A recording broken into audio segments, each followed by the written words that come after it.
Abuno na tayo ng ano, balong gabi natin ng probinsya. Kasi malaki na sanla. Kasi laki ng jowa nyo na. Saka ang puti. Yan.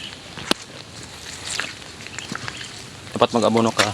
May nakalaan tayong 2 cm space dito sa puno ng gabi para hindi siya masira mga probinsya. Yan ang mga diskarte rito sa paglaga ng balong gabi na to. Hindi man masyado perfect sa, hindi man malawak yung kalaman natin ito, pero malawak naman yung kalaman natin sa pagtanim ng gabi. Almost the same sila nito mga probinsya. Kaya ito takway yung nakain sa kaya talbos na. Yung laman nito hindi pwede kainin. Depende naman sa inyo kung kainin nyo. Hindi naman ako hindi naman ako katihan, kayo naman Pala kayo sa buhay nyo pag kinain yung laman nito. Char.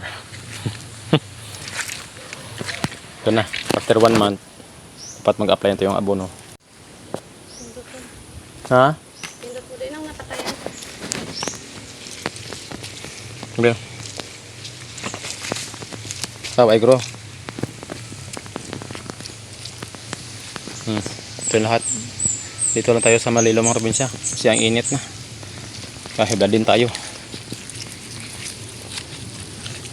Abot pa namin ng camera natin hanggang dulo yan. Paliko doon. Ayan. Diba?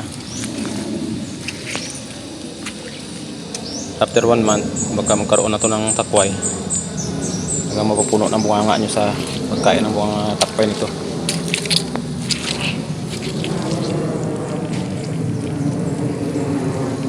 Oh, may airplane. Baka dito landing, char. Gabuno ko.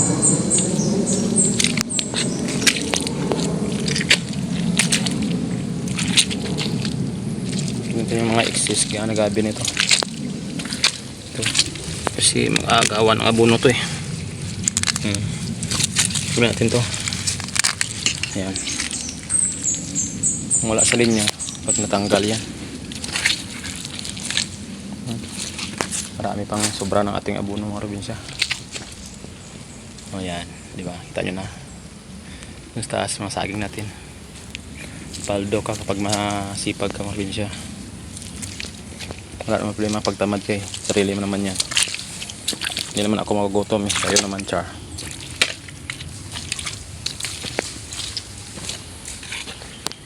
Masarap to. Pag inulay mo yung takway. Kaya nga pa lang, doon sa langalangala mo. Kasi madulas. Masarap.